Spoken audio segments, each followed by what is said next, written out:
What do you do if you have a sensor fail on the mini split, but you can't get a sensor for 3 months? Today, I've got a mini split with several sensors that have failed, and I've got a generic sensor that I'm going to use to get the mini split back up and running so that the customer can have heat. I don't want the customer to be without heat for over 3 months waiting on a sensor. So I'm going to show you how to do what I'm doing to get the customer some heat so that they're happy until I can get the sensor assembly that I need for this mini split. You're watching HVAC Tips for Technicians. I'm Tad. Hit the like button, subscribe, and smash that bell, ding, so you know what I'm doing. And let's get started with today's video. This is the outdoor unit. It is a 3-ton model. We've got 5 pipe connections for the vapor line and the liquid line. And we've got 5 sensors. This is the manifold for the vapor line pipe connections. And then this is the manifold for the liquid line pipe connections. And there's 5 sensors, 1 for each pipe connection for the vapor line. And then we've got 5 sensors for the liquid pipe connection. So we've got a code here. It says E334, if you can see that. And we've got a description for that error code. If you zoom in right here, you're gonna see E334 EVA evaporator N5 sensor shorted or open.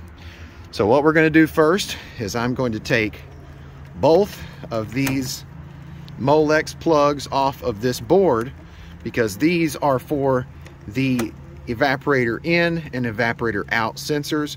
We're going to use the meter, we're going to test, and then I'm going to show you how to replace it with a generic sensor.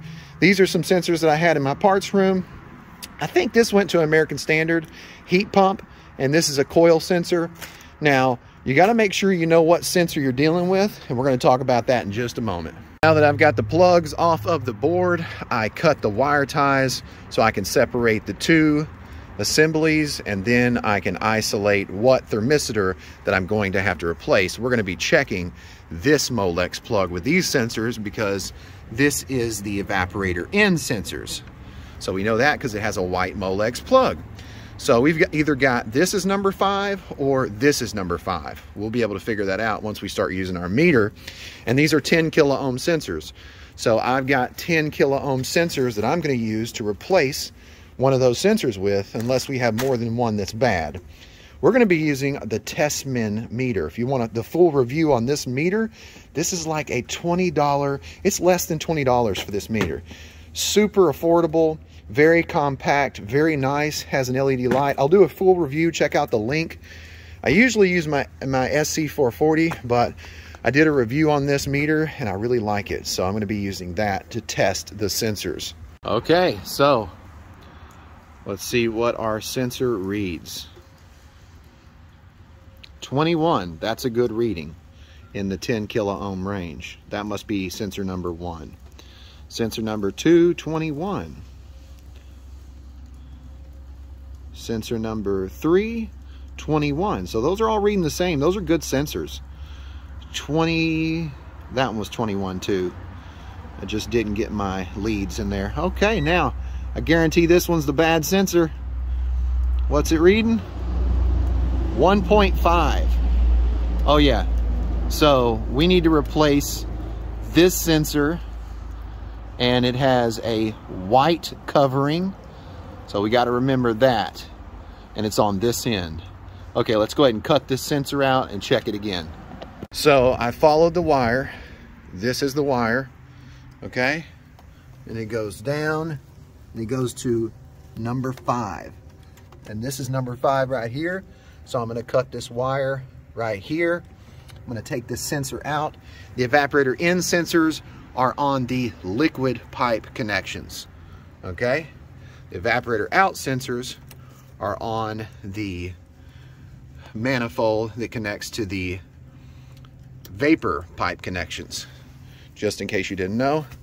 Now I'm going to go ahead and cut this sensor. Go ahead and pull this sensor out. There's our sensor. This is the one that's bad. Okay.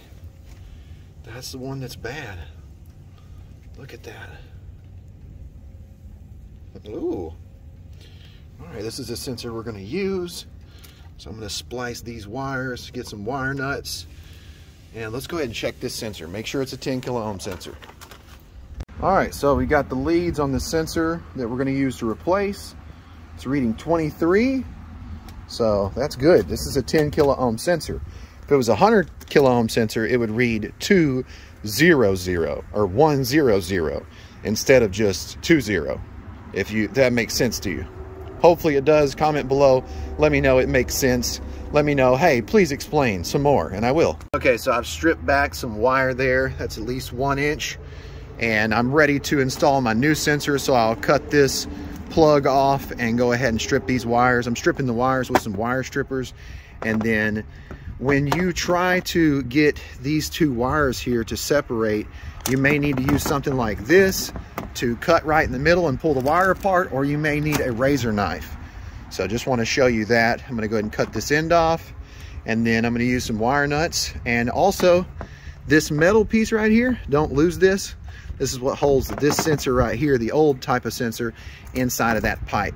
So I'll probably use a wire tie for temporary use. Make sure you cut the breaker off also before you do all this. All right, so I'm just going to tie this wire together. There are better ways. Let me know if you've ever had to do this down in the comments. Let me know what you did as far as how to connect the wires. If you use a crimping tool and a sleeve, or you use some type of other wire connector.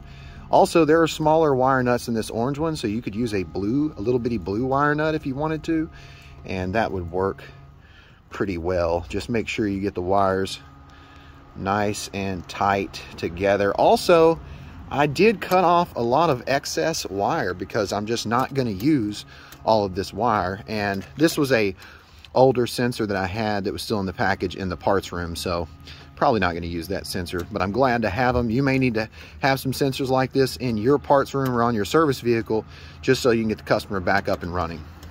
Now I'm going to take this and put it in the hole there, and I want to make sure that this part right here is actually facing the pipe. So if I was to put this sensor in this sleeve right here, I wouldn't want it to be like this. I would want it to be like this, okay?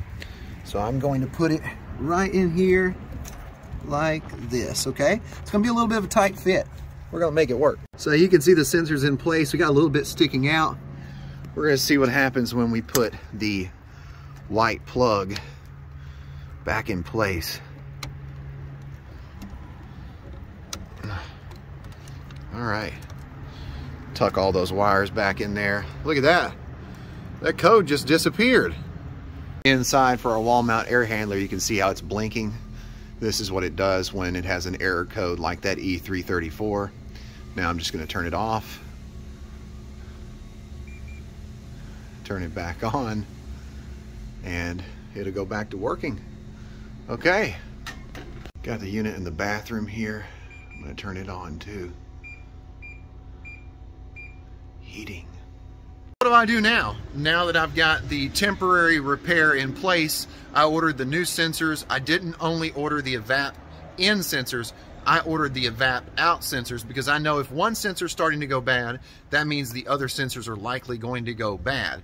Not in every case, but in the cases that I have been a part of, this is what I've seen. So I want to order both of those assembly thermistor assemblies, so that I am better prepared in the future. I'm going to go ahead and replace both though. That way I know for sure I'm not going to have any issues. Customers taken care of temporarily, and now I'm going to wait. It's January 30th and May sometime. I'll get the new sensors in, and then I'll be able to complete the repair. Yay! Unit is working.